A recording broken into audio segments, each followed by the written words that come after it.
Hello, guys, and welcome to the last part of our podcast of chapter Aggregate Demand, Supply, and Other Related Concepts. I hope you have liked our first part of the podcast.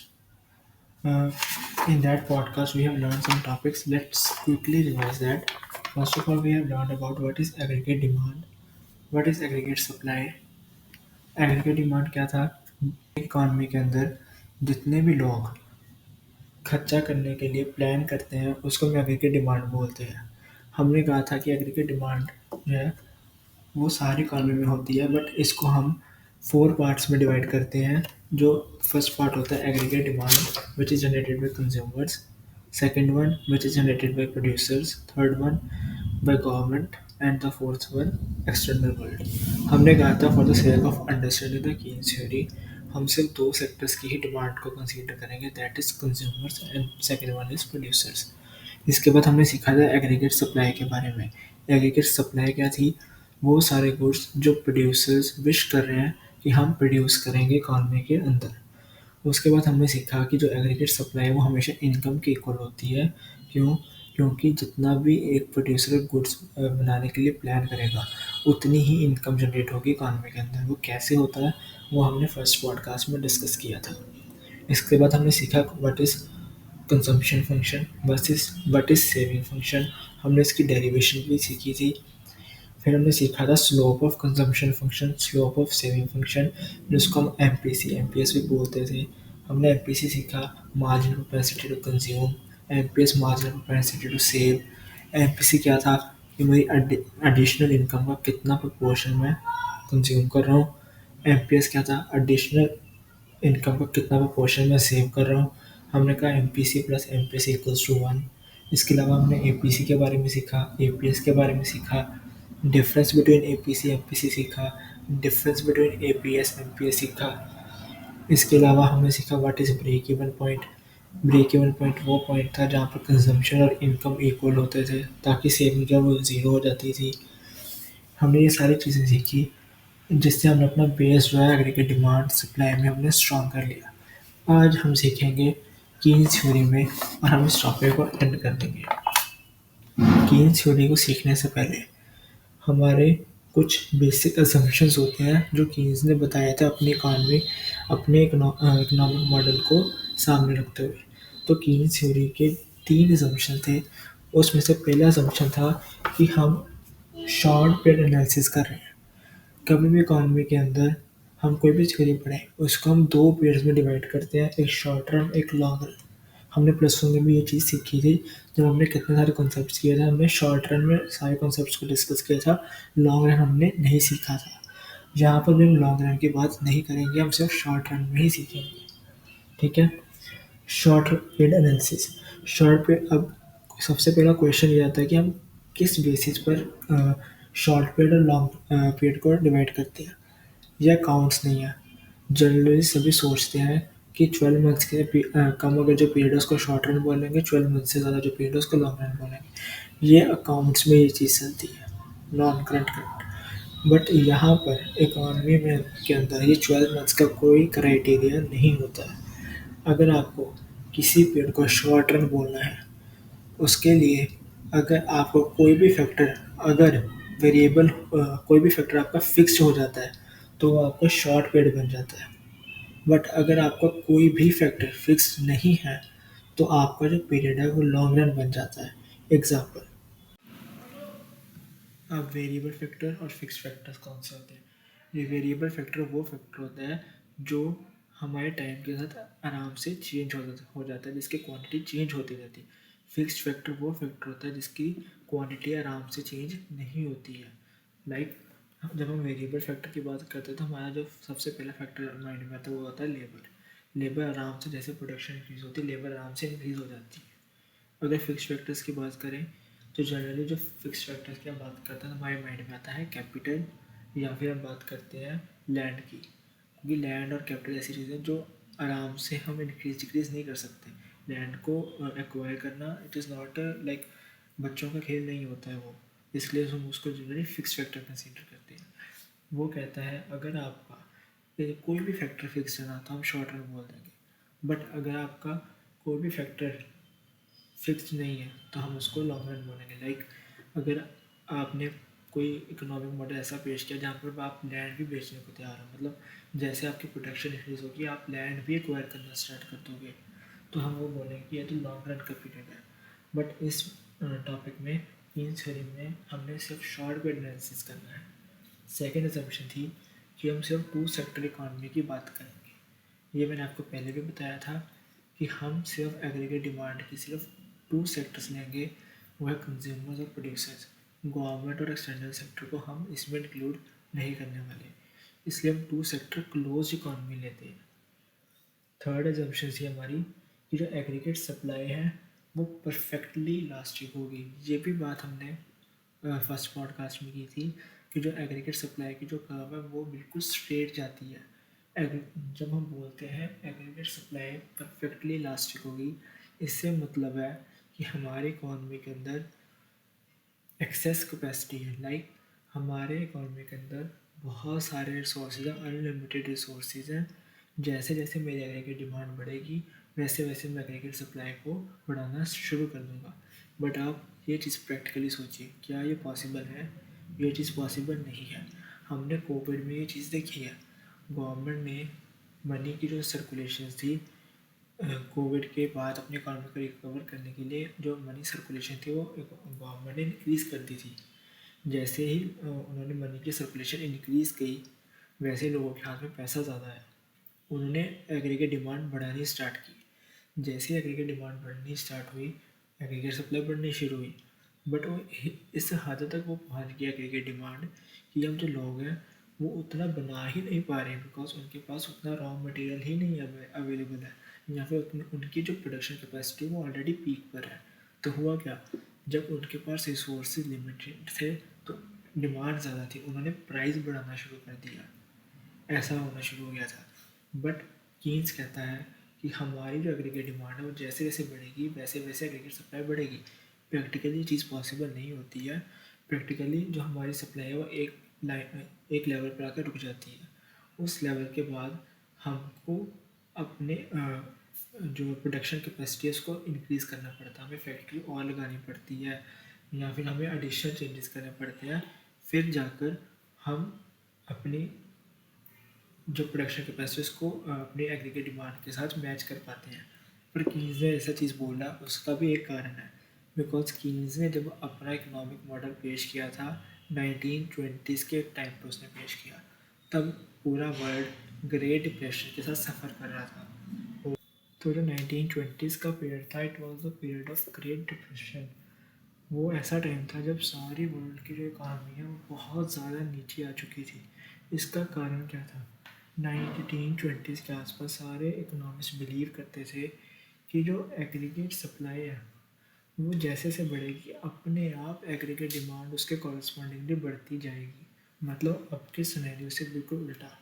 तब वो economist बोलते थे producers को, आप बनाते जाओ, जैसे जैसा आप बनाओगे वैसा वैसा एग्रीगेट डिमांड बढ़ती जाएगी। हुआ क्या, प्रोड्यूसर्स ने वैसे वैसा सामान बनाना शुरू कर दिया।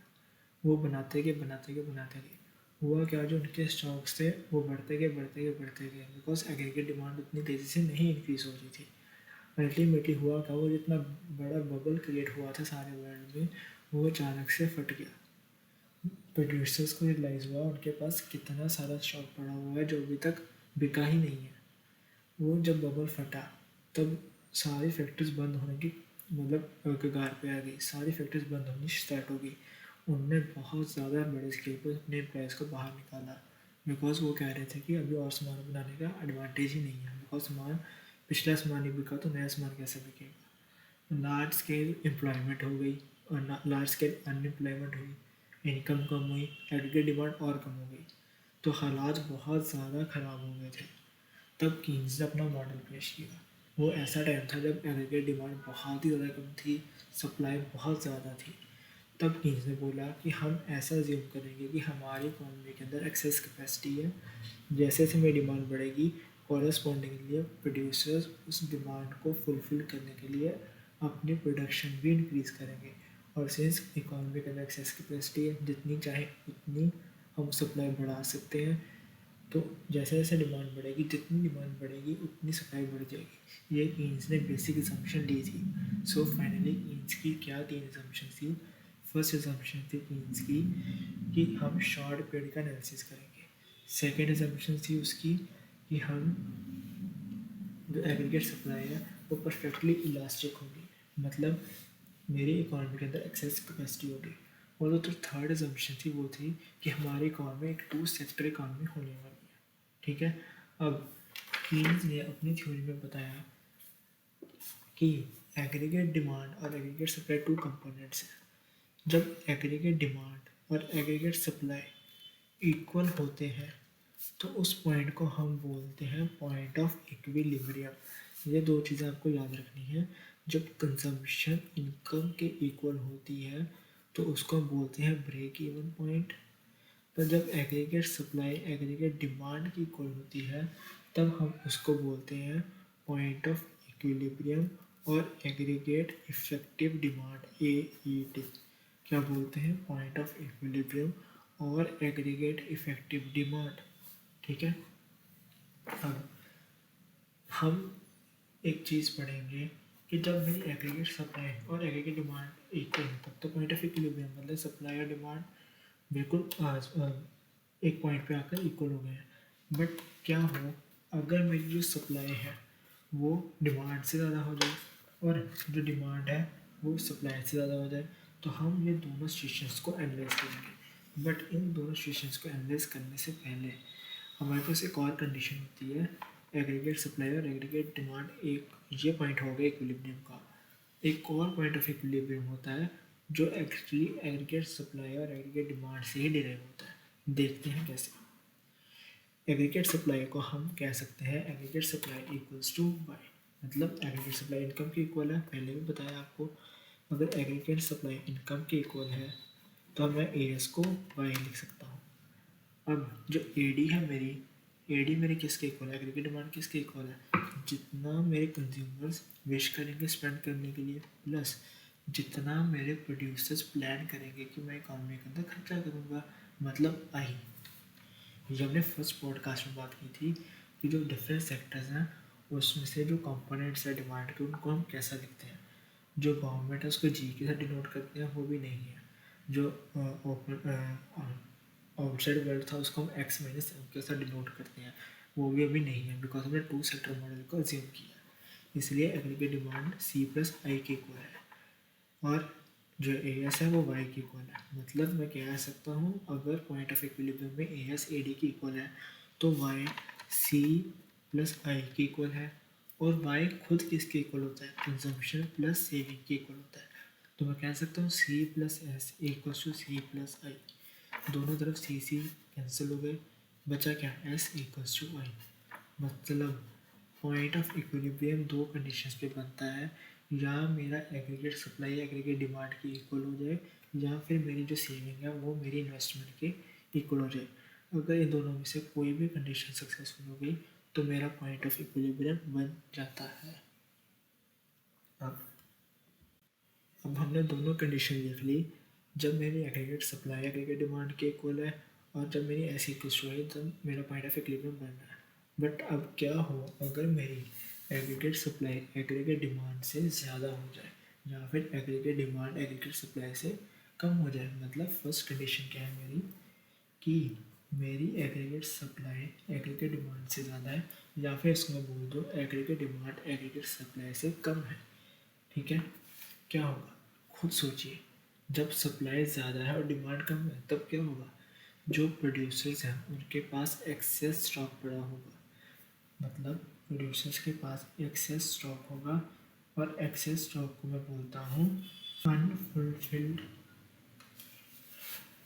स्टॉक। मतलब यहाँ तो एक्सेस स्टॉक बोल दिया, अनफुलफिल्ड स्टॉक बोल दो। जब सप्लाई ही एग्रीगेट डिमांड से आता है तो प्रोड्यूसर्स के पास एक्सेस स्टॉक होगा या फिर अनफुलफिल्ड स्टॉक उनके पास पड़ा होगा। अब ये अनफुलफिल्ड स्टॉक है, इसके कारण प्रोड्यूसर्स को क्या होगा? उनका प्रॉफिट कम होगा।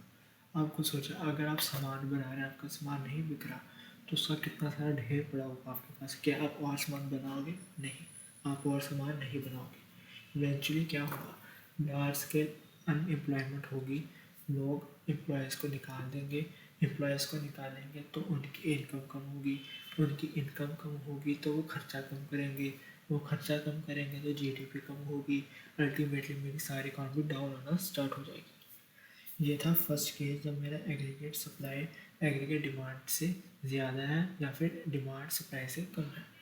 केस नंबर 2, जब मेरी सप्लाई एग्रीगेट डिमांड से कम है या फिर एग्रीगेट डिमांड सप्लाई से ज़्यादा है, तब क्या होगा?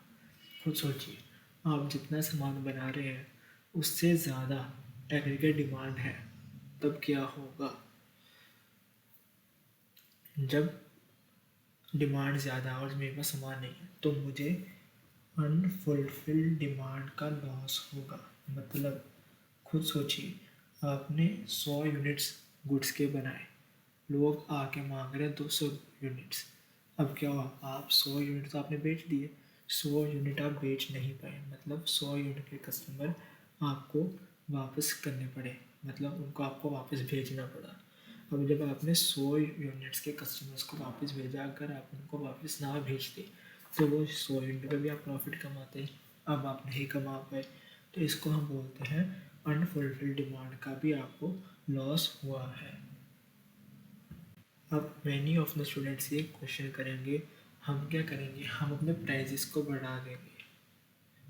जैसे ही डिमांड ज़्यादा होगी, सप्लाई कम है, हम अपने प्राइजेस को इंक्रीज़ करके प्रॉफिट कमा लेंगे। तो फिर प्रॉफिट कैसे कम रहा? तो मैं फिर से वापस आता हूँ कि इसकी बेसिक असम्पशन थी कि एग्रीगेट सप्लाई परफेक्टली इलास्टिक है। जैसा सप्लाई बढ़ेगी वैसे डिमांड बढ़ेगी, जैसे डिमांड कम होगी सप्लाई कम हो जाएगी। उसने बोला था प्राइस का कोई रोल नहीं होगा इकॉनमी के अंदर, एग्रीगेट सप्लाई एग्रीगेट डिमांड ही सब कुछ कंट्रोल करेगी, प्राइस चेंज नहीं होगा इकॉनमी के अंदर। इसलिए मैं बोल रहा हूँ, जब डिमांड बढ़ेगी आप अपना सप्लाई उस वक्त आप नहीं बढ़ा पाएंगे इमीडिएटली, तब आपको अनफुलफिल्ड डिमांड का लॉस होगा और आप प्राइस भी नहीं बढ़ा पाएंगे। हाँ, इवेंचुअली जैसे डिमांड बढ़ेगी वैसे आप अपनी सप्लाई बढ़ाएंगे, बट एकदम तो नहीं ना बढ़ा पाएंगे। आप पहले देखेंगे थोड़ी सी अनफुलफिल्ड डिमांड रहेगी, उसके बाद आप बढ़ाना स्टार्ट करेंगे। इनिशियली आपको अनफुलफिल्ड डिमांड का लॉस होगा। अब केस नंबर 3, ये हमने AS/AD की बात की, अब यही बात हमें करनी है सेविंग और इन्वेस्टमेंट के साथ। अब सेविंग और इन्वेस्टमेंट में अगर मेरी सेविंग्स इन्वेस्टमेंट के से ज़्यादा है तब क्या होगा, या फिर मेरी इन्वेस्टमेंट सेविंग से कम है तब क्या होगा? ओके, अब सोचिए इन्वेस्टमेंट से क्या होता है? एग्रीगेट डिमांड ज़्यादा होती है। क्यों? क्योंकि इन्वेस्टमेंट जो है वो प्रोड्यूसर्स का एलिमेंट है जिससे डिमांड क्रिएट होती है। ठीक है, सेविंग से क्या होगा? जितना लोग सेव करेंगे उतना खर्चा कम होगा, जितना खर्चा कम होगा उतनी डिमांड गुड्स की कम होगी। और इन्वेस्टमेंट जो है उससे एग्रीगेट डिमांड बढ़ रही है, इस पर सेविंग ज़्यादा है जिसके कारण एग्रीगेट डिमांड ज़्यादा कम हो रही है। तो ये केस बन गया जब आपकी एग्रीगेट डिमांड एग्रीगेट सप्लाई से कम है। इससे क्या होगा? फिर वही बात कि आपके पास एक्सेस स्टॉक पड़ा होगा, अनफुलफिल्ड स्टॉक पड़ा होगा, प्रोड्यूसर जो है प्रोडक्शन को कम कर देंगे। केस नंबर 4, जब आपकी सेविंग्स कम है आपके इन्वेस्टमेंट से कंपैरेटिवली, मतलब आपकी इन्वेस्टमेंट जो है इकॉनमी के अंदर वो ज़्यादा है पर सेविंग्स कम है। इन्वेस्टमेंट ज़्यादा मतलब एग्रीगेट डिमांड जो है वो ज़्यादा क्रिएट कर रहे हैं प्रोड्यूसर्स, पर सेविंग्स के कारण एग्रीगेट डिमांड कम भी हो रही है। बट सिंस इन्वेस्टमेंट ज़्यादा है इसका मतलब ओवरऑल जो है वो एग्रीगेट डिमांड ज़्यादा क्रिएट हो रही है। तो एक कंडीशन बन गई जब इकॉनमी के अंदर एग्रीगेट डिमांड ज़्यादा है एग्रीगेट सप्लाई से कंपैरेटिवली। सो इसके कारण क्या होगा? प्रोड्यूसर्स को अनफुलफिल्ड डिमांड का लॉस होगा, मतलब उनकी जो प्रॉफिट है वो एक्चुअली कम हो जाएगी। तो हमने चारों केसेस देख लिए, एग्रीगेट सप्लाई जब एग्रीगेट डिमांड से ज़्यादा है, एग्रीगेट डिमांड जब एग्रीगेट सप्लाई से ज़्यादा है, सेविंग्स जब इन्वेस्टमेंट से ज़्यादा है, और जब इन्वेस्टमेंट सेविंग से ज़्यादा है। हमने चारों कंडीशंस पढ़ ली, बट अब हमें ये चारों कंडीशंस के कारण समझने हैं, इसके कॉन्सिक्वेंसेस क्या होंगे ये समझना है। हमने ये तो समझ लिया एग्रीगेट सप्लाई एग्रीगेट डिमांड से ज़्यादा तो क्या होगा, बट हमने ये बहुत शॉर्ट में पढ़ा है, इसको हम थोड़ा लेंथियर साइड में पढ़ेंगे, डिटेल में पढ़ेंगे। ठीक है, इससे पहले हमने इक्विलिब्रियम की बात की जब एग्रीगेट सप्लाई एग्रीगेट डिमांड की इक्वल है। अब इक्विलिब्रियम के भी मैं आपको दो टाइप्स बताऊंगा। इक्विलिब्रियम के दो टाइप्स होते हैं। एक इक्विलिब्रियम होता है फुल एम्प्लॉयमेंट इक्विलिब्रियम, एक इक्विलिब्रियम होता है अंडर एम्प्लॉयमेंट इक्विलिब्रियम। से सब आपको एम्प्लॉयमेंट का पता चल गया है, उसको डिटेल में डिस्कस भी किया है, तब आपको ये चीज़ भी समझ लग जाएगी दोनों टाइप्स के इक्विलिब्रियम। जो फर्स्ट टाइप के इक्विलिब्रियम जिसको हम बोलते हैं फुल एम्प्लॉयमेंट इक्विलिब्रियम, इसमें क्या होता है, नाम इसका बता रहा है कि वो इक्विलिब्रियम मतलब वो पॉइंट जब एग्रीगेट डिमांड एग्रीगेट सप्लाई की इक्वल होगा। बट वो कौन सा पॉइंट होगा, जब मेरी इकॉनमी के अंदर फुल इक्विलिब्रियम होगा। Full equilibrium sorry full employment equilibrium मतलब जब मेरी इकॉनमी के अंदर फुल एम्प्लॉयमेंट होगी, उस पॉइंट पर जो जो इक्विलिब्रियम बनेगा उसको मैं बोलूँगा फुल एम्प्लॉयमेंट इक्विलिब्रियम। अब क्वेश्चन आता है फुल इक्विलिब्रियम कब होगा। फुल इक्विलिब्रियम तब होगा जब मेरी इकॉनमी के अंदर जो एक्सेस कैपेसिटी है वो पूरी तरह से यूटिलाइज हो जाएगी। मतलब अब मेरी इकॉनमी के अंदर रिसोर्सेज ही नहीं बचेंगे। मतलब जितने भी मेरे रिसोर्स हैं, लाइक जितने भी मेरे लेबर है, सारे की सारी नौकरी कर रही है, एक्सेस लेबर है ही नहीं काम करने के लिए।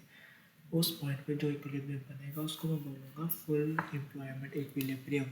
इस पॉइंट के ऊपर कोई भी इक्विलिब्रियम पॉसिबल ही नहीं है। मतलब अगर फुल एम्प्लॉयमेंट इक्विलिब्रियम बन रहा है 100 पर, तो उसके ऊपर कोई भी इक्विलिब्रियम पॉइंट पॉसिबल नहीं है। क्यों? बिकॉज अब इकॉनमी एक फुल कैपेसिटी के ऊपर चली गई है, फुल एम्प्लॉयमेंट पर चली गई, सारे सोर्सेज पूरी तरह से यूटिलाइज हो गए। इसके ऊपर तो हमें प्रोडक्शन इंक्रीज़ ही नहीं कर सकता, एग्रीगेट सप्लाई इंक्रीज़ ही नहीं हो सकती। सिंस एग्रीगेट सप्लाई इंक्रीज़ ही नहीं होगी तो उसके ऊपर कोई इक्विलिब्रियम पॉइंट नहीं बनेगा। इसके बाद आता है under employment equilibrium. Under employment equilibrium कौन सा होता है? अंडर एम्प्लॉयमेंट इक्विलिब्रियम वो इक्विलिब्रियम है जो फुल एम्प्लॉयमेंट के लेवल से नीचे बनता है। मतलब वो एक पॉइंट ऑफ इक्विलिब्रियम जहाँ पर मेरी इकॉनमी के अंदर अभी भी एक्सेस कैपेसिटी पड़ी हुई है, मेरे रिसोर्सेज फुली यूटिलाइज्ड नहीं है। उस पॉइंट पे जो भी इक्विलिब्रियम बनेगा उसको मैं बोलूँगा अंडर एम्प्लॉयमेंट इक्विलिब्रियम। मतलब ASAD अगर फुल एम्प्लॉयमेंट के लेवल पर इक्वल है तो मैं बोलूँगा फुल एम्प्लॉयमेंट इक्विलिब्रियम, अगर उससे नीचे बने तो मैं बोलूँगा अंडर एम्प्लॉयमेंट इक्विलिब्रियम। ओके, अब हम कैसे समझते हैं क्या वो कारण है जिसकी वजह से मेरी एग्रीगेट सप्लाई एग्रीगेट डिमांड के ज़्यादा होती है। मतलब सप्लाई ज़्यादा है, डिमांड कम है। अच्छा, ये जो कंडीशन है ना जब मेरी सप्लाई डिमांड से ज़्यादा है, इसको मैं बोलता हूँ डेफिशिएंट डिमांड। जब भी डिमांड सप्लाई से कम है तब मैं उसको बोलूँगा डेफिशिएंट डिमांड। जब सप्लाई एग्रीगेट डिमांड से ज़्यादा तब भी वो वही सेम चीज़ डेफिशिएंट डिमांड। पर जब डिमांड जो है सप्लाई से ज़्यादा है तब ऑफकोर्स मैं बोलूँगा it is the situation of excess demand. ठीक है, अब ये दोनों चीज़ों में मैं समझूंगा कि ये एक्सेस डिमांड या डेफिशिएंट डिमांड क्यों होता है, इसके क्या कॉजेज हैं और इसकी वजह से क्या क्या इम्पैक्ट्स हमें देखने को मिलते हैं, वो एक कॉन्सिक्वेंसेज इम्पैक्ट्स क्या देखने को मिलते हैं। ठीक है, ओके, सबसे पहले इसके कारण समझते हैं। इसके कारण पर जाने से पहले मैं आपको एक बेसिक चीज़ बताना चाहता हूँ इकोनॉमिक्स के बारे में। इकोनॉमिक्स में किसी भी चीज़ का अगर कॉन्सिक्वेंट इम्पैक्ट देख लो या किसी का कॉज देख लो, वो हमेशा दो पॉलिसीज़ से आता है। दो दो ही पॉलिसीज़ होंगी। क्या? एक होगी मॉनेटरी पॉलिसी, एक होगी फिस्कल पॉलिसी। अब ये मॉनेटरी और जो फिजिकल पॉलिसी है इसको हमने बहुत डिटेल में डिस्कस किया हुआ कितने सारे चैप्टर्स में। गवर्नमेंट बजट में डिस्कस किया, बैंकिंग में डिस्कस किया, अब इस चैप्टर में भी डिस्कस कर रहे हैं, नेशनल इनकम में भी डिस्कस किया, बहुत जगह डिस्कस किया इसको। ठीक है, मॉनेटरी पॉलिसी कौन सी होती है? जो मनी के रिलेटेड होती है जिसको RBI कंट्रोल करता है। फिजिकल पॉलिसी होती है वो पॉलिसी जो गवर्नमेंट कंट्रोल करती है, मतलब टैक्स और रेवेन्यू की पॉलिसी। ओके, मतलब टैक्स देख लो गवर्नमेंट का, या गवर्नमेंट का एक्सपेंडिचर देख लो। ठीक है, टैक्स से गवर्नमेंट का रेवेन्यू आएगा और जो गवर्नमेंट एक्सपेंडिचर करेगी वो सब्सिडीज वगैरह वो सब कुछ आ गया। मॉनेटरी पॉलिसी जो RBI कंट्रोल करता है मनी के रिलेटेड, इसमें आता है इंटरेस्ट रेट्स, क्रेडिट की एलोकेशन, ठीक है, ये सारी चीज़ें मॉनेटरी पॉलिसी में आती है। अब क्या क्या रीज़न है जिसकी वजह से जो एग्रीगेट सप्लाई है वो ज़्यादा है एग्रीगेट डिमांड की, मतलब कि डेफिशिएंट डिमांड है। तो उसको सब खुद सोचिए, जब आपकी डिमांड कम है मतलब आपके पास पैसा कम है। अब पैसा होने की दो वजह होंगी, या तो मॉनेटरी पॉलिसी या फिस्कल पॉलिसी में से कारण हम ढूंढेंगे। मॉनेटरी पॉलिसी में मैंने डिस्कस किया, मॉनेटरी पॉलिसी होती है टैक्स की पॉलिसी और एक्सपेंडिचर की पॉलिसी। अब आपकी इनकम कम है, खर्चा कम करोगे, एग्रीगेट डिमांड कम होगी। बट अब सोचिए आपकी जो डिमांड है वो क्यों कम है, आपकी इनकम क्यों कम है? क्योंकि टैक्स ज़्यादा होगा। अगर टैक्स ज़्यादा, आपकी इनकम कम, आपकी इनकम कम, एग्रीगेट डिमांड कम। मतलब गवर्नमेंट ने टैक्स बढ़ा दिए जिसकी वजह से एग्रीगेट डिमांड कम हो गई। एक्सपेंडिचर साइड में सोचिए, गवर्नमेंट ने खर्चा कम कर दिया। अगर गवर्नमेंट ने खर्चा कम किया मतलब गवर्नमेंट ने रोड्स कम बनाई, एम्प्लॉयमेंट कम मिली, गवर्नमेंट ने सब्सिडीज़ कम बांटी, मतलब लोगों के हाथ में पैसा कम आया। तो आपके पास पैसा कम, एग्रीगेट डिमांड कम, सब कुछ कम। एग्रीगेट डिमांड कम होगी, आउटपुट कम होगा, जीडीपी भी गिरेगी। ये सब कुछ एक सर्कल के साथ रिलेटेड है। मतलब टैक्स ज़्यादा हुआ, आपके पास पैसा कम हुआ, फिर टैक्स आपकी जेब से जाएगा। पैसा कम, एग्रीगेट डिमांड कम हुई। एक्सपेंडिचर गवर्नमेंट ने कम किया, आपके पास इनकम कम, डिमांड कम। फिस्कल पॉलिसी के हमने कारण समझ लिए। मॉनेटरी पॉलिसी पे आ जाइए। मॉनेटरी पॉलिसी का सबसे पहला कारण इंटरेस्ट रेट। गवर्नमेंट ने इंटरेस्ट रेट बढ़ा दिए। अब आप जब बैंक से उधार लेने जाएंगे तो आपको जो इंटरेस्ट है वो ज़्यादा, मतलब आप अगर आपको 10% में मिल रहा था, अब आपको 15% में मिल रहा है। आप उधार लेंगे ही नहीं। जब आप क्रेडिट ही नहीं लेंगे बैंक से तो आपके पास पैसा कम, एग्रीगेट डिमांड कम। मतलब गवर्नमेंट ने अगर इंटरेस्ट रेट बढ़ाया तो आपकी जो डिमांड है वो कम हो जाएगी क्रेडिट की, जिसकी वजह से आप खर्चा कम करोगे, इन्वेस्टमेंट्स कम करोगे। दूसरा, गवर्नमेंट ने अगर जो CRR है वो गवर्नमेंट ने इंक्रीज़ कर दिया। मतलब CRR क्या है? Cash reserve ratio. ये बैंकिंग का टॉपिक है, बैंकिंग का टॉपिक आपको पढ़ना पड़ेगा। CRR कैश रिजर्व रेशियो, वो पैसा जो बैंक को अपने पास रखना ही पड़ता है। अगर गवर्नमेंट ने CRR को बढ़ाया तो बैंक अपने पास ज़्यादा पैसा रखेंगे, लोन कम क्रिएट करेंगे, आपके पास पैसा कम आएगा, एग्रीगेट डिमांड कम होगी। तो ये सारे कारण थे मॉनेटरी और फिस्कल पॉलिसी से, जिसकी वजह से जो एग्रीगेट डिमांड है वो मेरी कम रहती है और एग्रीगेट सप्लाई ज़्यादा रहती है। अब इसके इम्पैक्ट क्या होंगे, कॉन्सिक्वेंसेस क्या होंगे? सबसे पहला जो इसका इम्पैक्ट होगा, जो हमने पहले डिस्कस किया, सप्लाई ज़्यादा है तो ऑफकोर्स प्रोड्यूसर्स के पास एक्सेस स्टॉक पड़ा होगा, उनके पास अनफुलफिल्ड स्टॉक पड़ा होगा। सबसे पहला इम्पैक्ट। दूसरा इम्पैक्ट, लॉस ऑफ प्रॉफिट। जब आपके पास स्टॉक आपका पड़ा हुआ है, आपने उसको बेचा नहीं, प्रॉफिट नहीं कमाया, आपके पास प्रॉफिट का लॉस होगा। दो चीज़ें। तीसरा, मैंने आपको बताया था कि 1920s में क्या हुआ, जब उनके पास, फैक्ट्री वालों के पास स्टॉक पड़ा होगा और सामान नहीं बनेगा तो लोग उसको नौकरी से निकाल देंगे, अंडर एम्प्लॉयमेंट होगी, अंडर एम्प्लॉयमेंट इक्विलिब्रियम बनेगा, अंडर एम्प्लॉयमेंट होगी। तो जीडीपी जो है एक नेशन की वो नीचे आनी स्टार्ट हो जाएगी, बिकॉज प्रोडक्शन कम है, लोगों को नौकरियाँ कम है, तो ऑफकोर्स जो गुड्स बनेंगे वो कम होंगे, तो जीडीपी नीचे आना स्टार्ट हो जाएगी। लास्ट और जो सबसे बड़ा इम्पैक्ट आता है हमारे डेफिशिएंट डिमांड का, वो है डिफ्लेशनरी गैप। अब सबसे पहला क्वेश्चन, ये डिफ्लेशनरी गैप होता क्या है? तो इसको समझने के लिए हम सोचेंगे डिफ्लेशन क्या होता है। डिफ्लेशन के कारण ही डिफ्लेशनरी गैप क्रिएट होता है। अब डिफ्लेशन क्या है? ओके, हमने इन्फ्लेशन के बारे में सुना होगा, नहीं सुना तो कोई बात नहीं, हम उसके बारे में डिस्कस करेंगे। पर अभी हम पहले डिस्कस करेंगे डिफ्लेशन के बारे में। देखिए, होता क्या है, हमारी एग्रीगेट डिमांड कम है। अब वो किसके वजह से कम है? वो मॉनेटरी फिस्कल पॉलिसी की वजह से कम है, वो हमारे टैक्सेस के इंक्रीज़ होने के कारण कम है, हमारे जो एक्सपेंडिचर वो कम होने के कारण कम है।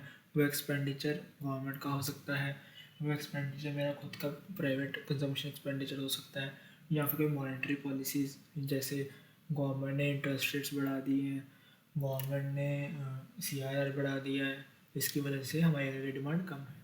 एग्रीगेट डिमांड कम होने की वजह से लोग क्या कर रहे हैं? एक्सपेंडिचर कम कर रहे हैं। जब लोगों ने एक्सपेंडिचर कम किया तो जो डिमांड है गुड्स और सर्विसेज की वो कम हो जाएगी। जैसे डिमांड गुड्स और सर्विसेज की कम होगी वैसे ही वो गुड्स की सप्लाई भी कम करेंगे, बिकॉज जब डिमांड कम है सप्लाई भी कम होगी।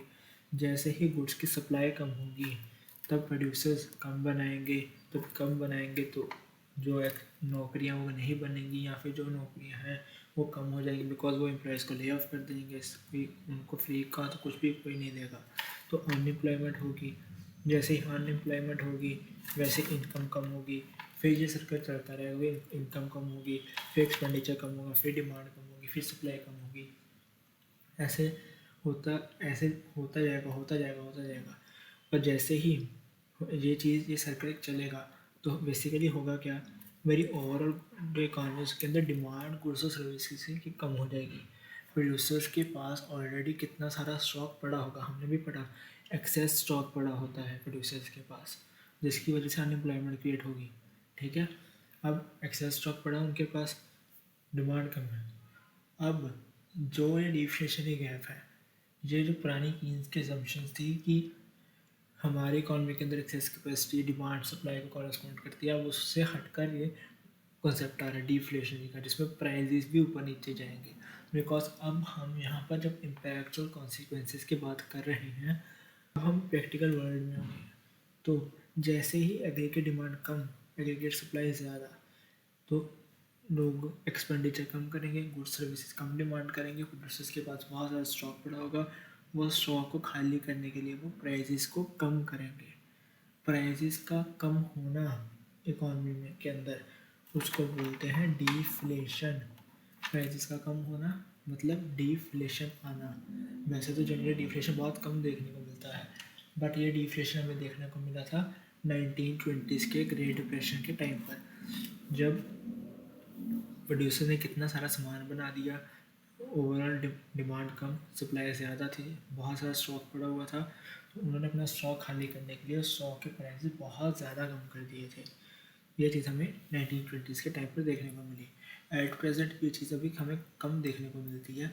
ये क्यों कम देखने को मिलती है, इसका कारण मैं आपको इन्फ्लेशन के साथ बताऊँगा। डिफ्लेशन, अभी आप सोचेंगे प्राइसेस कम हो जाएंगे तो डिफ्लेशन अच्छी है, बट डिफ्लेशन अच्छी है कि इन्फ्लेशन अच्छी है, ये हम बात करेंगे जब मैं आपको इन्फ्लेशन भी बता दूंगा, तब हम इसके बारे में बात करेंगे।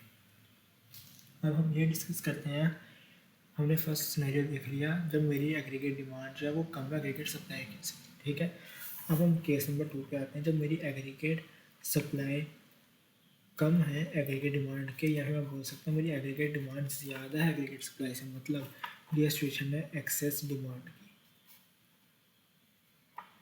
अच्छा, एक चीज़ मैं बताना भूल गया, ये डिफ्लेशन मैंने आपको बता दिया। ये डिफ्लेशन की वजह से डिफ्लेशनरी गैप क्रिएट होता है। डिफ्लेशनरी गैप कौन सा गैप है? डिफ्लेशनरी वो गैप है जो फुल एम्प्लॉयमेंट इक्विलिब्रियम जो है ना, जहाँ मतलब वो एग्रीगेट डिमांड जो फुल एम्प्लॉयमेंट इक्विलिब्रियम में बनती है, मतलब वो एग्रीगेट डिमांड, वो लेवल ऑफ एग्रीगेट डिमांड जहाँ पर मेरे जो इकॉनमी है वो फुल कैपेसिटी पर होती है, वहाँ की डिमांड और इस वक्त जो डिमांड है उसके बीच का जो डिफरेंस होता है उसको मैं बोलता हूँ डिफ्लेशनरी गैप, बिकॉज उतने से डिमांड कम है और उतनी डिमांड की वजह से मेरे प्राइसेस कम है, तो इसलिए मैं बोलता हूँ this is the deflationary gap. Full employment equilibrium के लेवल पर जो एग्रीगेट डिमांड है उसको सब्ट्रैक्ट करो जो अभी आपकी करंट एग्रीगेट डिमांड है, तो उसका जो डिफरेंस आएगा उसको बोलेंगे वो डिफ्लेशनरी गैप होगा आपका। अब हम देख रहे थे सिचुएशन जब एग्रीगेट डिमांड एग्रीगेट सप्लाई से ज़्यादा है, मतलब एक्सेस डिमांड का सिनेरियो है। अब खुद सोचिए, आप 100 यूनिट्स बना रहे हैं, डिमांड 200 यूनिट्स की, आप क्या करेंगे? हमने पहले बोला कि प्रोड्यूसर को लॉस होगा अनफुलफिल्ड डिमांड का, वो तो हमें पता है। ठीक है, बट अभी इसके कारण, पहले हम कारण बात करते हैं फिर अब उसका इम्पैक्ट्स के बारे में बात करते हैं। मैंने फिर पहले बोला, जब भी हम इकोनॉमिक्स में कारण या कोई कॉन्सिक्वेंसेस की बात करते हैं तो हमेशा ही मॉनेटरी या फिजिकल पॉलिसी ही सामने आती है। तो फिर से हम फिजिकल और मॉनेटरी पॉलिसी को सामने रखेंगे। मॉनेटरी पॉलिसी वो पॉलिसी मनी के रिलेटेड पॉलिसी है, फिजिकल पॉलिसी जो मेरी गवर्नमेंट कंट्रोल करती है। जो फिजिकल पॉलिसी है उसके अंदर टैक्स आता है जो रेवेन्यू है। फिर आता है एक्सपेंडिचर जो गवर्नमेंट सब्सिडीज़ वगैरह के थ्रू करती है। मॉनेटरी पॉलिसी जो आरबीआई कंट्रोल करती है। उसमें आता है इंटरेस्ट रेट्स, आगे इंटरेस्ट रेट्स में repo rate, reverse repo rate, bank rate, ये सारी चीज़ें आती हैं। पर ये सारी चीज़ें हम बैंकिंग में सीख जा चुके हैं। यहाँ पर हम ओवरऑल लेंगे इंटरेस्ट रेट। इसके अलावा CRR, SLR और जो थर्ड वन है उसमें कई कंट्रोल, कई रेशनिंग, ये सब कुछ आता है। बट हम यहाँ पर एक ओवरऑल पॉइंट लेंगे, जैसे हम इंटरेस्ट रेट या CRR ले लेते हैं। ठीक है। अब सोचिए, अब अगर की डिमांड ज़्यादा है सप्लाई से, मतलब लोगों के हाथ में पैसा ज़्यादा है, आपके पास पैसा ज़्यादा होगा, आप खर्चा ज़्यादा करेंगे। ठीक है। अब सोचिए आपके पास पैसा ज़्यादा कब होगा, गवर्नमेंट ने टैक्स कम रखी हुई है जिसकी वजह से आपके एग्रीगेट डिमांड ज़्यादा है, आपके पास डिस्पोजेबल इनकम ज़्यादा है, मतलब गवर्नमेंट की टैक्स कम, आपकी एग्रीगेट डिमांड ज़्यादा। फिर जो गवर्नमेंट का एक्सपेंडिचर है, गवर्नमेंट का एक्सपेंडिचर ज़्यादा है, मतलब गवर्नमेंट बहुत ज़्यादा एक्सपेंडिचर कर रही है, गवर्नमेंट बहुत ज़्यादा सब्सिडीज दे रही है लोगों को। जब गरीबों को बहुत ज़्यादा पैसा मिल जाएगा, जो गवर्नमेंट बहुत ज़्यादा सब्सिडीज देना शुरू कर देगी, आपके पास इनकम बढ़ेगी, आपकी आप खर्चा ज़्यादा करेंगे, क्योंकि डिमांड इंक्रीज़ होगी। एक्सपेंडिचर ज़्यादा, एग्रीगेट डिमांड ज़्यादा। अब गवर्नमेंट ने डैम्स या फिर गवर्नमेंट ने सड़कें, ये सारे प्रोजेक्ट शुरू कर दिए, कितना सारा कैपिटल एक्सपेंडिचर कर रही है गवर्नमेंट। तो उससे क्या होगा, नौकरियां बढ़ेंगी, नौकरियां बढ़ेंगी तो उनकी इनकम बढ़ेगी, जैसे इनकम बढ़ेगी तो एग्रीगेट डिमांड भी बढ़ेगी, बिकॉज हम खर्चा ज़्यादा करेंगे तो एग्रीगेट डिमांड बढ़ गई। ये होगी फिजिकल पॉलिसी। अब आते हैं मॉनेटरी पॉलिसी पर। अब मॉनेटरी पॉलिसी से क्या होगा, मॉनेटरी पॉलिसी से एग्रीगेट डिमांड बढ़ाने के लिए गवर्नमेंट क्या करेगी, गवर्नमेंट इंटरेस्ट रेट्स को कम करेगी। गवर्नमेंट जब इंटरेस्ट रेट को कम करेगी, आप सोचिए आप बैंक के पास लोन लेने जा रहे हैं, पहले आपका 10% का फिर आपको लोन मिलता है, अब आपको 5% पे सर वही बैंक लोन दे रहा है, तो आप कहेंगे मैं लोन ले लेता हूँ, 5% भी मिल रहा है, पहले 10% पे था। तो क्या होगा, ओवरऑल जो डिमांड है क्रेडिट की इकोनॉमी के अंदर वो इंक्रीज़ हो जाएगी, लोगों के पास पैसा ज़्यादा होगा, वो खर्चा ज़्यादा करेंगे। CRR के लेते हैं, CRR क्या है, कैश रिजर्व रेशियो, वो पैसा जो बैंक को अपने पास रखना पड़ता है। पहले मैंने बताया अगर CRR गवर्नमेंट ने बढ़ा दिया तो बैंक पैसा कम देंगे, पैसा कम जाएगा, एग्रीगेट डिमांड कम होगी। अब इस केस में एग्रीगेट डिमांड ज़्यादा है, मतलब गवर्नमेंट ने CRR कम कर दिया, मतलब बैंकों को अब अपने पास पैसा रखने की ज़रूरत कम है, मतलब वो ज़्यादा पैसा सर दे सकते हैं, जितना ज़्यादा वो पैसा देंगे उतनी ज़्यादा एग्रीगेट डिमांड जनरेट होगी। इसकी ताज़ी ताज़ी एग्जांपल है कोविड में जो हुआ, कोविड के इम्पैक्ट को कम करने के लिए जो गवर्नमेंट ने किया, मैं इसकी बात करता हूँ आगे। ठीक है, ये सारे हो गए इम्पैक्ट्स। अब आते हैं इसके कॉन्सिक्वेंसेस के ऊपर। अब कॉन्सिक्वेंसेस खुद सोचिए, हमने बात की थी जब आपकी एग्रीगेट डिमांड आपकी सप्लाई से ज़्यादा है तो क्या होगा, आपकी अनफुलफिल्ड जो डिमांड है उसका आपको लॉस होगा। वही सेम चीज़ है, फर्स्ट इम्पैक्ट आएगा अनफुलफिल्ड डिमांड का लॉस। ठीक है। सेकंड, स्टैटिक GDP, मतलब आपकी जो GDP है वो बढ़ेगी नहीं। अब खुद सोचिए आपकी GDP क्यों नहीं बढ़ेगी, बिकॉज अब आपकी जो डिमांड है वो सप्लाई से ज़्यादा है। होगा क्या, कीन्स ने बोला इकॉनमी एक्सेस कैपेसिटी के अंदर है। अब खुद सोचिए AS/AD की ऑलरेडी इक्वल है, मतलब फुल एम्प्लॉयमेंट लेवल पर हमारा एक पॉइंट बन चुका है।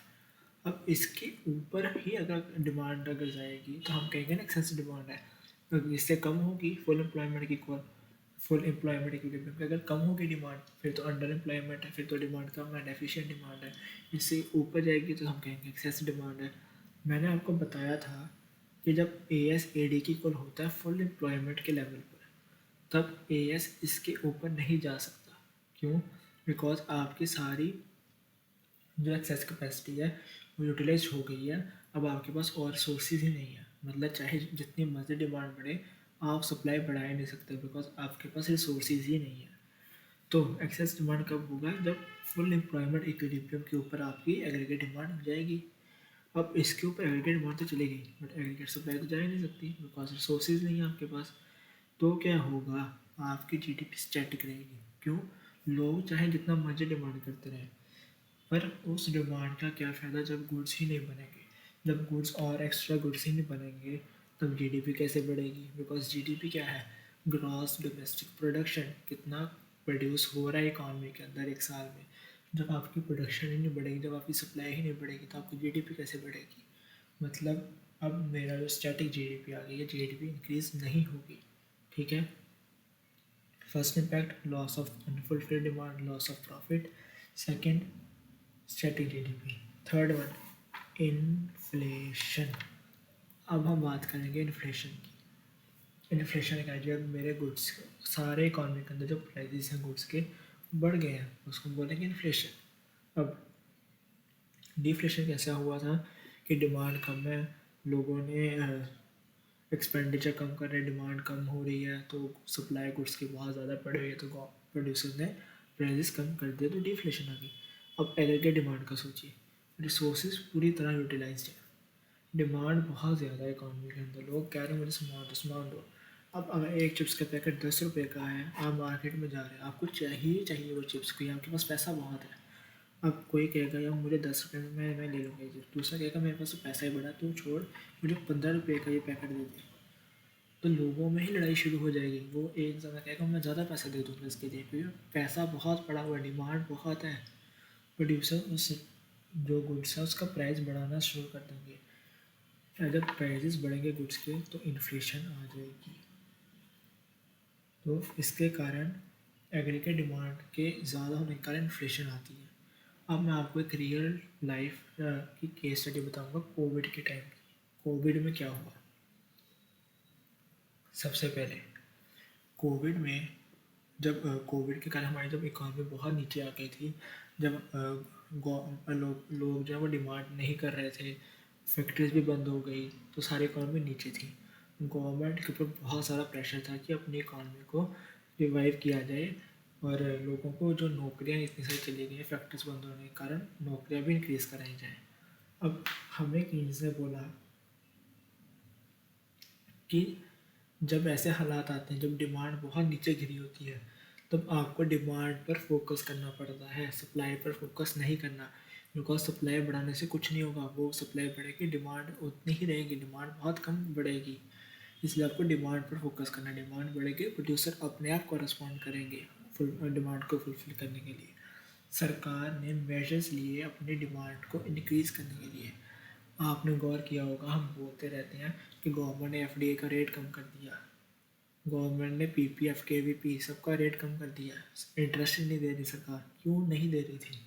क्योंकि जब गवर्नमेंट इंटरेस्ट रेट कम करेगी, सोचिए अभी हमने डिस्कस किया कॉज एक्सेस डिमांड का, जब गवर्नमेंट जब गवर्नमेंट इंटरेस्ट रेट्स को कम करेगी, तो लोग अपना पैसा बैंक में नहीं जमा करवाएंगे, लोगों को उधार आसानी से मिल जाएगा, कम इंटरेस्ट रेट पर उधार मिलेगा, लोग बैंक में पैसा जमा नहीं करवाएंगे क्योंकि इंटरेस्ट रेट कम है। तो वो पैसा अल्टीमेटली लोग अपने बिजनेस में लगा देंगे या फिर वो खर्चा करेंगे। आगे की डिमांड बढ़ेगी, जब लोगों की डिमांड बढ़ेगी, तो जो गुड्स एंड सर्विसेज हैं उसकी भी डिमांड बढ़ेगी। वो जब डिमांड बढ़ी, तो जो प्रोड्यूसर हैं वो और सप्लाई करना शुरू करेंगे। जब सप्लाई होगी, इनकम जनरेशन होगी, एम्प्लॉयमेंट बढ़ेगी। और ऐसा ही हुआ। गवर्नमेंट ने, सारे वर्ल्ड ने ही किया, उन्होंने इंटरेस्ट रेट्स को कम किया, गवर्नमेंट के हाथ लोगों के हाथ में पैसा आया, उन्होंने खर्चा करना शुरू किया, फैक्ट्रीज खड़ी हुई और एम्प्लॉयमेंट जनरेशन स्टार्ट हो गई। बट हुआ क्या? जो कीन्स ने बोला कि हमारे इकॉनमी के अंदर एक्सेस कैपेसिटी है, वो है।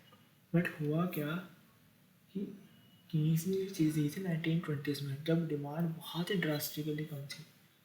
प्रैक्टिकली ये चीज़ पॉसिबल नहीं होती। जब गवर्नमेंट ने एक्सेस डिमांड क्रिएट की, बहुत डिमांड आई, पर फैक्ट्रीज ओनर्स को क्या हुआ, फैक्ट्री ओनर ने सोचा मैं तो 1,000 यूनिट ही बना सकता हूँ।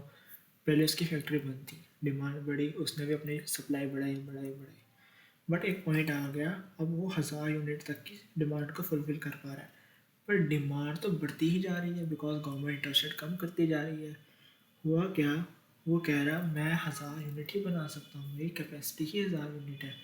अब वो 1,000 यूनिट से ज़्यादा नहीं बना पा रहा। अगर उसको 1,000 यूनिट से ज़्यादा का एक्सपेंडिचर करना था, तो उसको एक नई फैक्ट्री लगानी पड़ेगी। अब इतनी बड़ी फैक्ट्री तब लगाना जब आप इतने बड़े कोविड के उसको वहाँ से बाहर आ रहे हो, और जब अभी भी इकॉनमी के अंदर अनसर्टेनिटी है तो कोई भी नई फैक्ट्री नहीं लगाएगा, और नई फैक्ट्री लगाने के लिए बहुत पैसा चाहिए होता है। इसी वजह से वो फैक्ट्री ओनर्स अभी थोड़ा हेजिटेट कर रहे थे नई फैक्ट्री लगाने के लिए, और नई फैक्ट्री तो 2 मिनट में लगेगी नहीं। तो इसी वजह से क्या हुआ, जो अनफुलफिल्ड डिमांड थी लोगों की, अनफुलफिल्ड डिमांड रह गई, कोई 1000 यूनिट से ज़्यादा तो बना ही नहीं सकता था ना। तो लोगों ने प्राइस बढ़ाना शुरू किया, कोई प्रॉफिट मार्जिन तो रखना ही है। जब सब डिमांड बढ़ी, सप्लाई उतनी रह गई कि इसका जो रूल था, असम्पशन थी, वो यहाँ पर फेल करी। लोगों की एक्सेस कैपेसिटी जो है उसको लोग यूज़ ही नहीं कर पाए, प्रोडक्शन हाउसेज। तो जो 1000 यूनिट है वो 1000 ही रहे।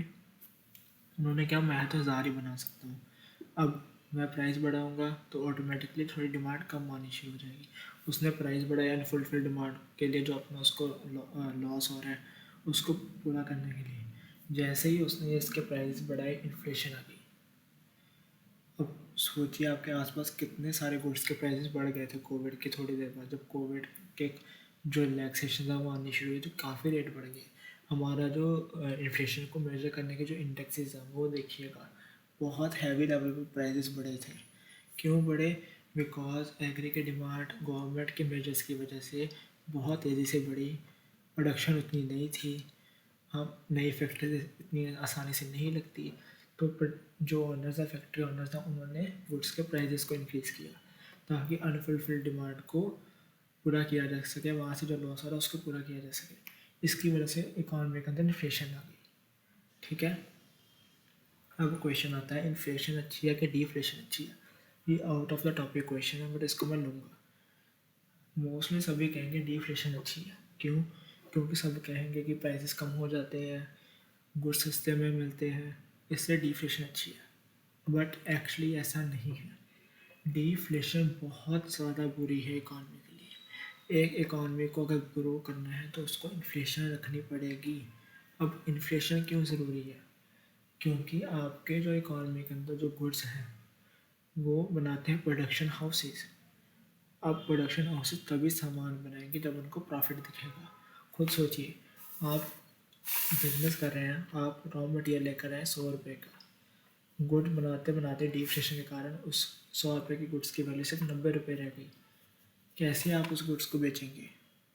कि डिफ्लेशन है, प्राइसेस तो वैसे कम होते जा रहे हैं। 100 रुपये का गुड बनाते बनाते उसके मार्केट में 90 रुपये की वैल्यू है, आपको तो प्रॉफिट की जगह लॉस होना शुरू हो गया। तो ऐसी इकॉनमी के अंदर कोई भी कंपनी इन्वेस्ट ही नहीं करेगी। जो एग्जिस्टिंग बिजनेस हाउसेज हैं वो भी अपना काम छोड़ देंगे, बिकॉज उनको तो लॉस हो रहा है बनाने में। तो कोई भी प्रोड्यूस ही नहीं करेगा इकॉनमी के अंदर। जब प्रोड्यूस नहीं करेंगे तो लोगों के पास एम्प्लॉयमेंट नहीं होगी, unemployment at its peak, income का कम, सारी इकॉनमी नीचे आनी शुरू हो जाएगी। पर उल्टा अगर इन्फ्लेशन होगी तो अगर कोई 100 रुपये का गुड बना रहा है तो वो 110 में बेचेगा। अब इन्फ्लेशन की वजह से वो उसको 120 में बेच सकता है। पर आप कहेंगे हमें तो एज अ वो लॉस हो गया, हम एज अ जो कंज्यूमर है हमें तो ज़्यादा पे करना पड़ गया। पर आप ये सोचिए, आप अगर एज अ कंज्यूमर हैं तो आप कहीं से कमा भी तो रहे हैं, आप प्रोड्यूसर भी तो हैं, आप सर्विस भी तो कर रहे हैं। तो इन्फ्लेशन अगर बढ़ेगी तो जब आप प्रोड्यूस कर रहे हैं तो आपकी इनकम भी तो बढ़ेगी ना वहाँ से। तो अगर आपकी इनकम बढ़ रही है तो आप खर्चा ज़्यादा कर देंगे तो कुछ नहीं है। पर डिफ्लेशन बहुत बुरी है इकॉनमी के लिए, क्योंकि आप जब बना रहे हो तभी आपको लॉस हो रहा है। ठीक है। वैसा कोई प्रोड्यूस ही नहीं करेगा। इन्फ्लेशन में लोग प्रोड्यूस करेंगे और लोग स्पेंड भी कर देंगे, बिकॉज जो प्रोड्यूस कर रहे हैं वो प्रॉफिट भी तो कमा रहे हैं ना, वो खर्चा भी कर देंगे। हाँ, एक्सेस ऑफ इन्फ्लेशन बहुत बुरी है, इसलिए हमारी आरबीआई ने भी रखा हुआ है कि 4 to 7% के आसपास हमारी इन्फ्लेशन आनी चाहिए, इसके बाहर नहीं जानी चाहिए। Excess of everything is bad. ठीक है। और एक्सेस ऑफ इन्फ्लेशन के कारण हमारा फोर्थ इम्पैक्ट आता है एक्सेस डिमांड का, जिसको हम बोलते हैं wage price spiral. Wage price spiral वैसी सिचुएशन है जब क्रिएट होती है हाइपर इन्फ्लेशन के साथ। मतलब जब इन्फ्लेशन एक हद से ज़्यादा बढ़ जाती है तब इकॉनमी के अंदर वेज प्राइस स्पायरल आता है, जो इकॉनमी के लिए बहुत बुरा होता है। Excess of everything is bad. Wage price spiral में क्या होता है, इकॉनमी के अंदर इतनी ज़्यादा डिमांड होती है, इतनी ज़्यादा डिमांड होती है कि एक प्रोड्यूसर बहुत ज़्यादा प्राइसेस बढ़ा देता है, जब प्रोड्यूसर बहुत ज़्यादा प्राइस बढ़ाता है तो जो कंज्यूमर हैं वो कहते हैं इसको तो हमें बहुत ज़्यादा पे करना पड़ रहा है, मतलब मेरी इनकम ज़्यादा होनी चाहिए। अब एक लेबर के पॉइंट ऑफ व्यू से सोचिए, चिप्स का पैकेट बन रहा है, पहले वो 10 का था, अब वो 100 का हो गया है। अब एक गरीब आदमी जब वो 100 रुपये का पैकेट लेने जाएगा तो वो कहेगा मेरी तो इनकम भी होनी चाहिए ना, अगर उसकी इनकम होगी इतनी ज़्यादा तभी तो वो इतना अफोर्ड कर पाएगा। तो वो अपने ऑनर से कहेगा कि मेरी इनकम बढ़ाओ, वेज बढ़ाओ मेरा। जैसे ही उसका वेज बढ़ेगा तो कॉस्ट ऑफ प्रोडक्शन बढ़ जाएगी। अब जैसे कॉस्ट ऑफ प्रोडक्शन बढ़ी तो अल्टीमेटली फिर से प्राइस ऑफ गुड्स बढ़े। जैसे ही प्राइस ऑफ गुड्स बढ़े फिर से जो बाय करने वाला वो कहेगा प्राइस बढ़ गए, मेरी इनकम ज़्यादा होनी चाहिए, वो वेज बढ़ाएगा। फिर वेज बढ़ाएगा, फिर प्राइस इंक्रीज होगा उनका। ऐसा करते करते वेज के कारण प्राइस ऑफ गुड्स बढ़ेंगे, प्राइस ऑफ गुड्स के कारण वेजेस बढ़ेंगे। तो ये साइकिल चलता रहेगा चलता रहेगा चलता रहेगा, जिसके कारण हाइपर इन्फ्लेशन आ जाएगी और excess of everything is bad. इसलिए एक्सेस डिमांड कहते हैं बुरी होती है। एक्सेस डिमांड की ये कॉन्सिक्वेंसेज है। ठीक है, 4 कॉन्सिक्वेंसेज पड़े: loss of profit, static GDP, inflation and wage price spiral. इसके साथ हमारा एग्रीगेट डिमांड एग्रीगेट सप्लाई का टॉपिक फिनिश होता है। जस्ट एक पॉइंट रह गया हमारा, एक पॉइंट नहीं, एक टॉपिक छोटा सा रह गया, मल्टीप्लायर का टॉपिक रह गया। मल्टीप्लायर का टॉपिक को जल्दी से डिस्कस कर लेते हैं और इसको फिनिश कर देते हैं। मल्टीप्लायर में क्या होता है, हम कहते हैं हमने सारे, जब हमने एग्रीगेट डिमांड एग्रीगेट सप्लाई पढ़ा तो हमने कहा कि जो मेरी इन्वेस्टमेंट है वो कांस्टेंट है। मैंने पॉडकास्ट के फर्स्ट पार्ट में मैंने बोला था इन्वेस्टमेंट हम ऑटोनॉमस लेते हैं, इन्वेस्टमेंट को हम इंक्रीज डिक्रीज नहीं करते। उसका मैंने कहा था आपको कारण, मैं आपको यहाँ पे अब बताऊंगा सेकेंड पॉडकास्ट में। हमारा लास्ट टॉपिक इसी के साथ से रिलेटेड है। होता क्या है, जब कोई भी कंपनी, कोई भी फर्म इन्वेस्टमेंट करती है ना, उसके कारण मल्टीपल टाइम्स आपकी इनकम जनरेट होती है। और ये जो मल्टीपल टाइम्स इनकम जनरेट होती है ना, इसको हम बोलते हैं multiplier effect. Now the question arises कि मल्टीप्लायर इफेक्ट क्यों होता है, थोड़ी सी इन्वेस्टमेंट बढ़ने के कारण मल्टीपल टाइम्स कैसे हमारी इनकम बढ़ जाती है। तो अभी हम इसके बारे में डिस्कस करेंगे। आप सोचिए, आज आपने डिसाइड किया आप एक फैक्ट्री सेटअप करेंगे। ये दिमाग में सोचिए, आपने सोचा मैं 1 करोड़ रुपया लगाऊंगा और एक फैक्ट्री सेटअप करूंगा। ठीक है, अब जैसे ही आप 1 करोड़ की फैक्ट्री सेटअप करेंगे, वो 1 करोड़ रुपया आप कैसे देंगे? या तो आप ज़मीन एक्वायर करेंगे, या फिर आप बिल्डिंग बनाएंगे तो लेबर को पैसा देंगे, कॉन्ट्रैक्टर्स को पैसा देंगे। मतलब आप वो 1 रुपया डायरेक्ट खर्च कर देंगे। मतलब 1 करोड़ की सीधा डायरेक्ट 1 करोड़ की इनकम हो गई। किसकी इनकम होगी?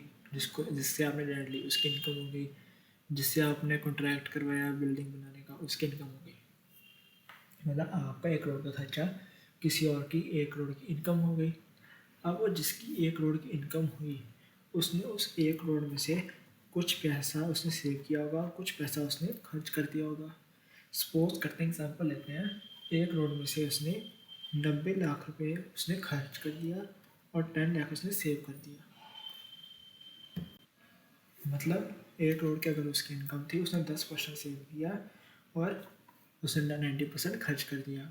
मैं इसको ऐसा भी कह सकता हूँ, मार्जिनल पैसे टू सेव 10% है, मतलब एडिशनल इनकम का 10% वो सेव कर रहा है और बाकी सारा खर्च कर रहा है। एमपीसी 90% है।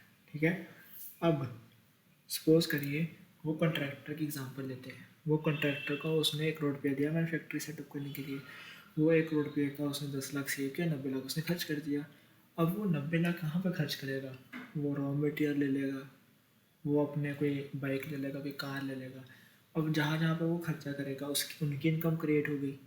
अब सपोज करते हैं 90 लाख का उसने एक घर ले लिया। अब जहाँ जहाँ पर उसने वो एक घर का 90 लाख का घर लिया, जिसको उसने 90 लाख दिया उसकी इनकम हो गई। अब वो इस 90 लाख का कुछ सेव करेगा, कुछ खर्च करेगा। आपके साथ भी तो ऐसे ही होता है ना, जितना आप कमाते हो कुछ थोड़ा सा खर्च करते हैं और थोड़ा सा सेव करते हैं। उस 90 लाख का मैं सपोज करता हूँ 10% ने फिर से सेव कर लिया। कोई एम पी सी और एम पी एस हमेशा कांस्टेंट रहते हैं। फर्स्ट पॉडकास्ट में बात की, एम पी एस अगर 10% दिया स्टार्टिंग में, यहाँ पर भी 10% रहेगा। मतलब 90 लाख का उसने 10% 9 लाख सेव किया और 81 लाख उसने खर्च कर दिया। जहाँ पर उसने खर्च किया फिर किसी की इनकम हो गई, और फिर से जिसकी इनकम हुई 81 लाख उसने उसका 10% सेव किया, 90% खर्च कर दिया। मतलब अब उसने 8.1 लाख सेव किया, बाकी उसने खर्च कर दिया। मतलब ये साइकिल चलता रहेगा चलता रहेगा चलता रहेगा चलता रहेगा।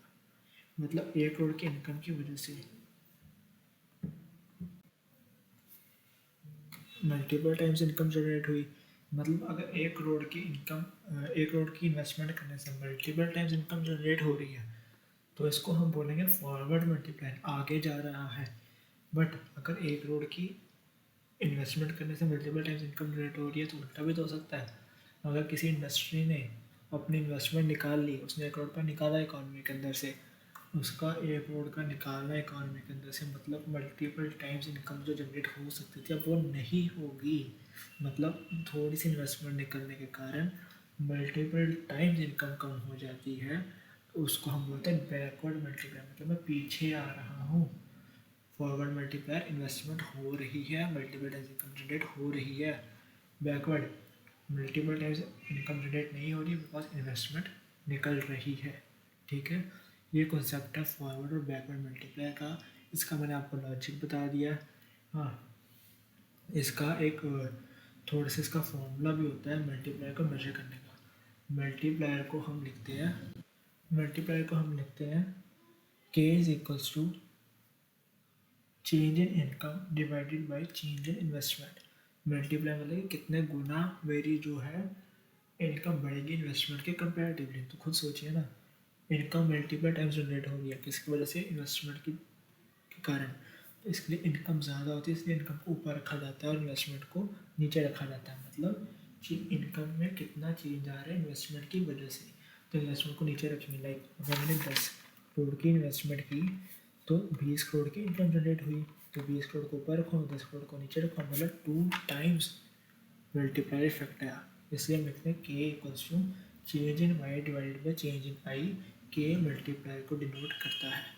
और इसको एक और तरीके से भी लिखा जाता है, के इक्वल्स टू 1/MPS और 1/1 minus MPC। Because MPC plus MPS equals to 1 होता है, तो 1/MPS को मैं 1/1 माइनस MPC भी लिख सकता हूँ। हाँ, अब आप ये क्वेश्चन पूछेंगे K equals to change in income divided by change in investment, इसका लॉजिक तो पता चल गया, पर K equals to 1 divided by MPS का क्या लॉजिक है। तो जो इसका लॉजिक है वो मैं आपको पॉडकास्ट में नहीं बता सकता बिकॉज वो ऊपर से चला जाएगा। बट रेगुलर क्लासेज में आपको बता सकता हूँ, या फिर आप पर्सनली DM करेंगे तो मैं फिर भी आपको बता दूंगा, बट पॉडकास्ट में बताना वो ईजी नहीं होगा। इसी के साथ ये टॉपिक ख़त्म होता है। और सच्ची यार मज़ा आ गया और सारा कुछ समझाने में मज़ा आ गया। और अगर आपको भी लगता है ये पॉडकास्ट बहुत वैल्यूबल रहा आपके लिए तो प्लीज़ सब्सक्राइब आवर चैनल और इस पॉडकास्ट को लाइक भी करिए और नीचे कमेंट भी लिखिए। इसके रिगार्डिंग मैं एक टेस्ट सीरीज़ भी बना रहा हूँ इस टॉपिक के रिगार्डिंग। वो जैसे वो तैयार हो जाएगी वो टेस्ट सीरीज़, तो मैं कमेंट बॉक्स में उसका लिंक शेयर कर दूँगा। आप उस PDF को डाउनलोड करके आप उसको अटैम्प्ट भी कर सकते हैं और उसके आंसर भी मैं आपके साथ शेयर कर दूँगा। So thank you very much.